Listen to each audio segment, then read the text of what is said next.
بهار آمد، بهاری پرسخاوت، زندگانی و طبیعت را روح و روانی نو عطا می نماید. بابای دهقان به اطراف نگریسته امید می بندد به فیض و برکت دسترخوان، رزق و روزی فرزندان.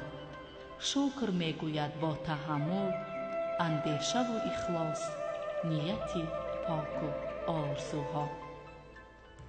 بهار هر سال می آید، ولی طبیعتش این است که ما انسانها را هرگز ترک نمی گوید و از خود در همه جا نقشه و نشانی می گذارد.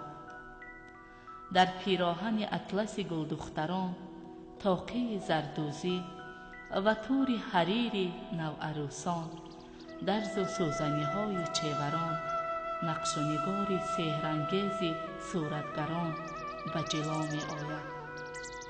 ای آدمان، بهار فرا آمده است.